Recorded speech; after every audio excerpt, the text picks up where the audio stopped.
What's up, Nation? This is your boy, LAW Nation. I want to be able to talk to you guys just a little bit about the contracts that's going to be around. I'm thinking that, and we've been, like I said, all off season, we're going to beat this down like a old broken record. And we're going to go time and time again about talking about these contracts because we really need to get these contracts out. Really appreciate you all. Thank you all for being part of the nation. Here's the thing, Cowboy Nation. Dak Prescott, when it's time for him to get his money, he's going to get it. He's going to get anywhere from between 32 to 34 million, and that's just the bottom line. That's just the reality of it as well. I'm thinking with once we pay Dak Prescott, everything else will fall into flow. Now, this is the thing. Amari Cooper, already the reports out there saying that he want anywhere in between 16 to I believe 19 million, but that's not accurate. His agent and also Amari Cooper did not say anything about they wanting to have that type of money. Now the market price is being drawn up higher because of Michael Thomas. He want $22 million. $22 million. Now, I would say Michael Thomas is a good wide receiver. But my thing is, shout out to the Thomases as well, but my thing is with Michael Thomas wanting $22 million, that just seems like a product of Drew Brees. Now, I would like to see Teddy Bridgewater pass the ball to Michael Thomas and see if he can still make that same work action out there on the field. Now, we seen Michael Thomas versus Byron Jones. Let me know who won that battle. Shout out to y'all, man. Appreciate y'all, man. Let me know who won that particular battle. And my thing is when you really look at it, if you really look at it, Byron Jones, I believe the market value for Byron is anywhere in between 13 to 14 million dollars. Now, this is a conundrum.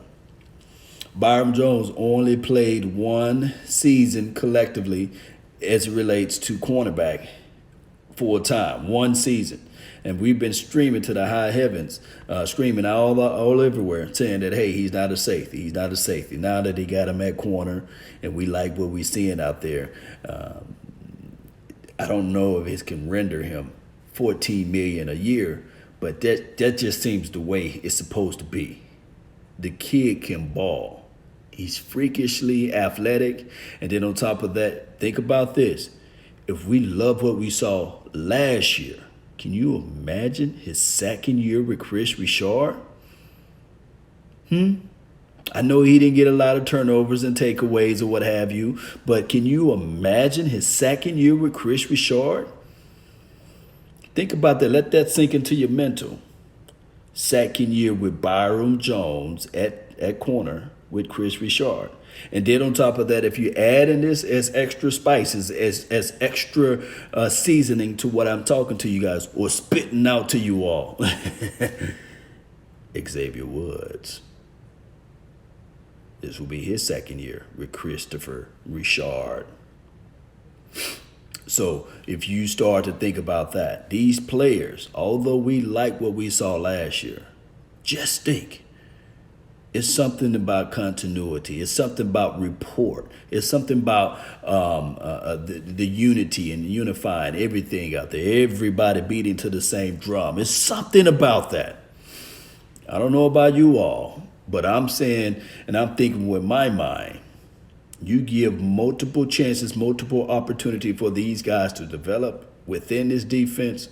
OMG. What's up, y'all, man? Appreciate you. Wave at you. Wave at you. Quick question. This is from Stokes424.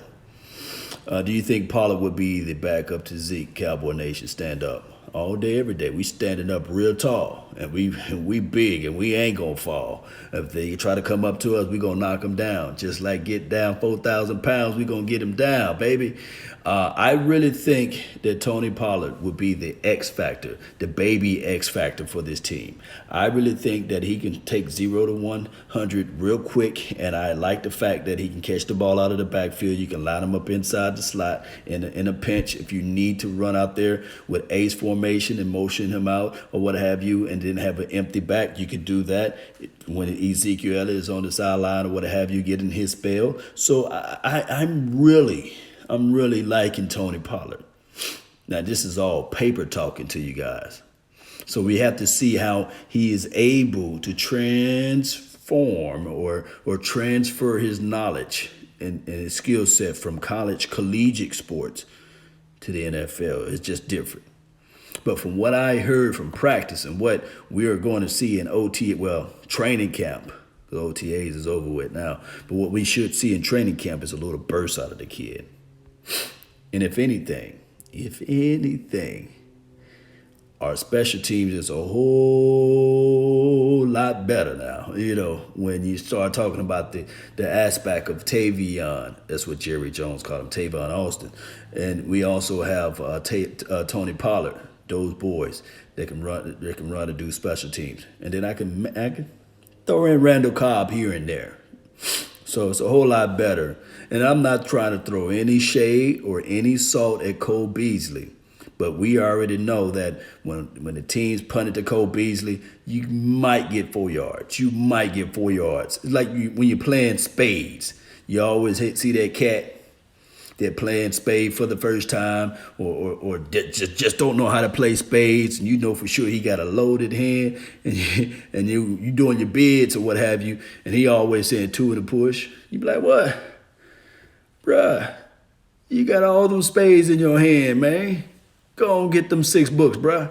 Oh, man, I just got 2 in the push. Man, you sandbagging, man. You talk about it, those spade players.